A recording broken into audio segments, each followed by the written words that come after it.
En 1937, una joven, Elena Garro, de apenas 20 años, se casaba con Octavio Paz, y ese mismo año viajaron a España para apoyar la causa republicana. El premio Nobel retrataría su vida con Elena Garro en un excelente cuento, Mi vida con la ola. La ola es impredecible, va y viene, es caprichosa, se convierte en un suplicio para el narrador del cuento que acaba por venderla como hielo a un cantinero. La vida se torna muy difícil junto a esta ola, al grado de que el narrador tiene que optar por salvar su vida sacrificándola. Esta es la perspectiva de Octavio Paz de aquel matrimonio entre dos escritores. Sígueme si quieres conocer el cuento completo.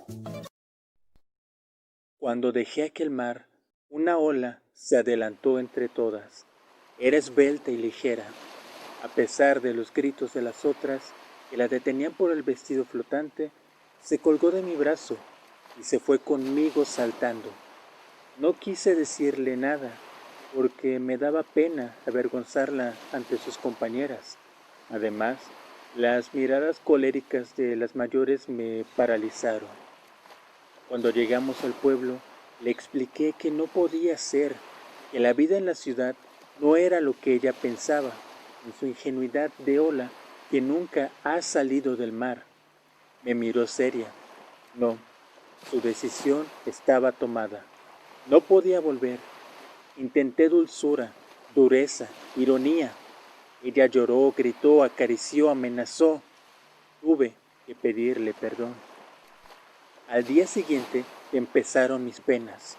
¿Cómo subir al tren sin que nos vieran el conductor, los pasajeros, la policía? Es cierto que los reglamentos no dicen nada respecto al transporte de olas en los ferrocarriles, pero esa misma reserva era un indicio de la severidad con que se juzgarían nuestro acto.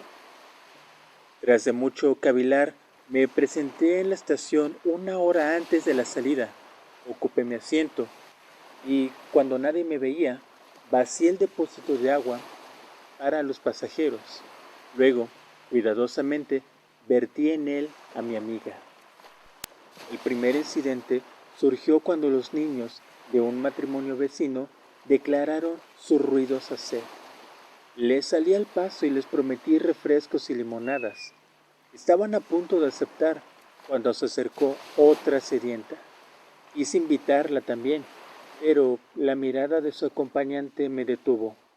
La señora tomó un vasito de papel, se acercó al depósito y abrió la llave. Apenas estaba a medio llenar el vaso cuando me interpuse de un salto entre ella y mi amiga. La señora me miró con asombro. Mientras pedía disculpas, uno de los niños volvió a abrir el depósito. Lo cerré con violencia. La señora se llevó el vaso a los labios. «El agua está salada». El niño le hizo eco. Varios pasajeros se levantaron. El marido llamó al conductor. «Este individuo echó sal al agua». El conductor llamó al inspector. «Con que usted echó sustancias en el agua». El inspector llamó al policía en turno. «Con que usted echó veneno en el agua». El policía en turno llamó al capitán. «Con que usted es el envenenador». El capitán llamó a 3 agentes. Los agentes me llevaron a un vagón solitario, entre las miradas y los cuchicheos de los pasajeros.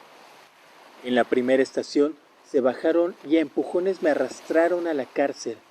Durante días no se me habló, excepto durante largos interrogatorios. Cuando contaba mi caso, nadie me creía, ni siquiera el carcelero. Me movía la cabeza diciendo: «El asunto es grave, verdaderamente grave. ¿No había querido envenenar a unos niños?». Una tarde me llevaron ante el procurador. «Su asunto está difícil», repitió. «Voy a consignarlo al juez penal». Así pasó un año. Al fin me juzgaron. Como no hubo víctimas, mi condena fue ligera. Al poco tiempo, llegó el día de la libertad. El jefe de la prisión me llamó. «Bueno, ya está libre. Tuvo suerte. gracias a que no hubo desgracias, pero que no se vuelva a repetir, porque la próxima le costará caro. Y me miró con la misma mirada seria con que todos me veían. Esa misma tarde tomé el tren. Luego de unas horas de viaje incómodo, llegué a México. Tomé un taxi y me dirigí a casa. Al llegar a la puerta de mi departamento, oí risas y cantos. Sentí un dolor en el pecho, como el golpe de la ola de la sorpresa, cuando la sorpresa nos golpea en pleno pecho. Mi amiga estaba allí, cantando y riendo como siempre. ¿Cómo regresaste? Muy fácil, en el tren. Alguien, después de cerciorarse de que solo era agua salada, me arrojó en la locomotora. Fue un viaje agitado. De pronto, era un penacho blanco de vapor. De pronto, caía en lluvia fina sobre la máquina. Adelgacé mucho. Perdí muchas gotas. Su presencia cambió mi vida. La casa de pasillos oscuros y muebles empolvados se llenó de aire, de sol, de rumores y reflejos verdes y azules. Pueblo numeroso y feliz de reverberaciones y ecos. ¿Cuántas olas es una ola? ¿Y cómo puede ser playa o roca o rompeolas un muro, un pecho, una frente que corona de espumas? Hasta los rincones abandonados, los abyectos rincones del polvo y las detritus fueron tocados por sus manos ligeras. Todo se puso a sonreír y por todas partes brillaban dientes blancos. El sol entraba con gusto en las viejas habitaciones y se quedaba en casa por horas, cuando ya hacía tiempo que había abandonado las otras casas, el barrio, la ciudad, el país. Y varias noches, ya tarde, las escandalizadas estrellas lo vieron salir de mi casa a escondidas. El amor era un juego, una creación perpetua. Todo era playa, arena, lecho de sábanas siempre frescas. Si la abrazaba, ella se erguía, increíblemente esbelta, como el tallo líquido de un chopo. Y de pronto, esa delgadez florecía en un chorro de plumas blancas, en un penacho de risas que caían sobre mi cabeza y mi espalda y me cubrían de blancuras. Se extendía frente a mí, infinita como el horizonte, hasta que yo también me hacía horizonte y silencio. Plena y sinuosa, me envolvía como una música o unos labios inmensos. Su presencia era un ir y venir de caricias, de rumores, de besos. Entraba en sus aguas, me ahogaba a medias y en un cerrar de ojos me encontraba arriba, en lo alto del vértigo, misteriosamente suspendido para caer después como una piedra y sentirme suavemente depositado en lo seco, como una pluma. Nada es comparable a dormir mecido en esas aguas, sino es despertar golpeado por 1000 alegres látigos ligeros, por 1000 arremetidas que se retiran riendo. Pero jamás llegué al centro de su ser, nunca toqué el nudo del ay y de la muerte. Quizá en las olas no existe ese sitio secreto que hace vulnerable y mortal a la mujer, ese pequeño botón eléctrico donde todo se enlaza, se crispa y se yergue para luego desfallecer. Su sensibilidad, como la de las mujeres, se propagaba en ondas, solo que no eran ondas concéntricas, sino excéntricas, que se extendían cada vez más lejos hasta tocar astros. Amarla era prolongarse en contactos remotos, vibrar con estrellas lejanas que no sospechamos, pero su centro, no tenía centro, sino un vacío parecido al de los torbellinos que me chupaba y me asfixiaba. Tendidos el uno al lado del otro, cambiábamos confidencias, cuchicheos, risas. Hecha un ovillo, caía sobre mi pecho y allí se desplegaba como una vegetación de rumores. Cantaba a mi oído, caracola, se hacía humilde y transparente, echada a mis pies como un animalito, agua mansa. Era tan límpida que podía leer todos sus pensamientos. Ciertas noches su piel se cubría de fosforescencias y abrazarla era abrazar un pedazo de noche tatuada de fuego, pero se hacía también negra y amarga. A horas inesperadas mugía, suspiraba, se retorcía. Sus gemidos despertaban a los vecinos. Al oírla, el viento del mar se ponía a rascar la puerta de la casa o deliraba en voz alta por las azoteas. Los días nublados la irritaban. Rompía muebles, decía malas palabras, me cubría de insultos y de una espuma gris y verdosa. Escupía, lloraba, juraba, profetizaba. Sujeta a la luna, a las estrellas, al influjo de la luz de otros mundos, cambiaba de humor y de semblante de una manera que a mí me parecía fantástica, pero que era fatal, como la marea.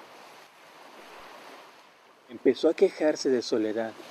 Llené la casa de caracolas y conchas, de pequeños barcos veleros que en sus días de furia hacían naufragar, junto con los otros cargados de imágenes que todas las noches salían de mi frente y se hundían en sus feroces o graciosos torbellinos.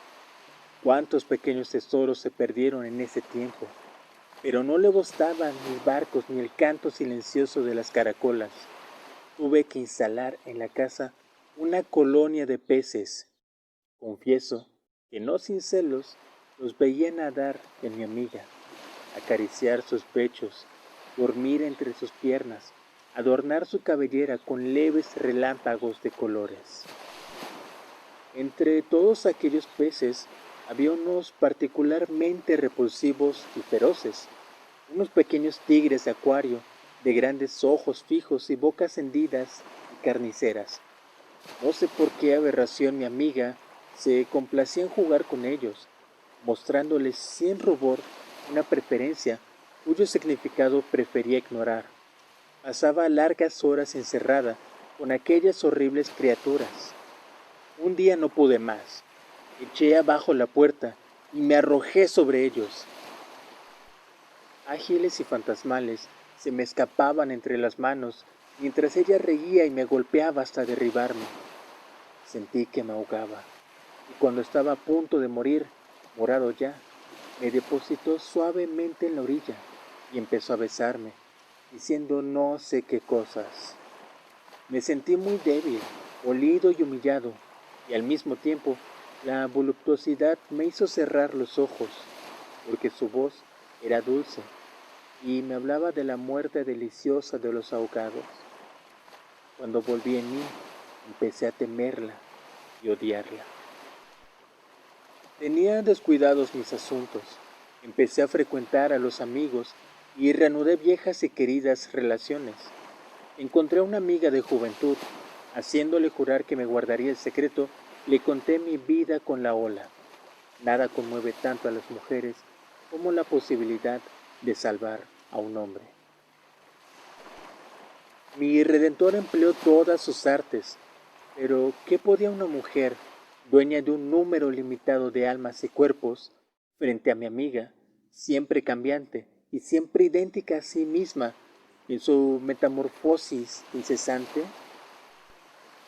Vino el invierno, el cielo se volvió gris, la niebla cayó sobre la ciudad, llovía una llovizna helada, mi amiga gritaba todas las noches. Durante el día se aislaba, quieta y siniestra, mascullando una sola sílaba, como una vieja que rezonga en un rincón. Se puso fría. Dormir con ella era tiritar toda la noche y sentir cómo se lava paulatinamente la sangre, los huesos, los pensamientos. Se volvía honda, impenetrable, revuelta. Yo salía con frecuencia y mis ausencias eran cada vez más prolongadas. Ella, en su rincón, aullaba largamente. Con dientes acerados y lengua corrosiva, roía los muros, desmoronaba las paredes. Pasaba las noches en vela, haciéndome reproches.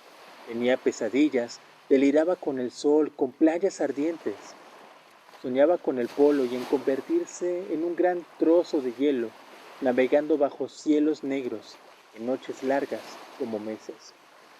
Me injuriaba, maldecía y reía, llenaba la casa de carcajadas y fantasmas. Llamaba a los monstruos de las profundidades ciegos, rápidos y obtusos. Cargada de electricidad, carbonizaba lo que tocaba, de ácidos corrompía lo que rozaba. Sus dulces brazos se volvieron cuerdas ásperas que me estrangulaban. Su cuerpo, verdoso y elástico, era un látigo implacable que me golpeaba, golpeaba, golpeaba. Huí. Los horribles peces reían con risa feroz. Allá en las montañas, entre los altos pinos y los despeñaderos, respiré el aire frío y fino como un pensamiento de libertad. Al cabo de un mes regresé. Estaba decidido. Había hecho tanto frío que encontré sobre el mármol de la chimenea, junto al fuego extinto, una estatua de hielo. No me conmovió su aborrecida belleza. La eché en un gran saco de lona y salí a la calle con la dormida a cuestas. En un restaurante de las afueras la vendí a un cantinero amigo que inmediatamente empezó a picarla en pequeños trozos que depositó cuidadosamente en las cubetas donde se enfrían las botellas.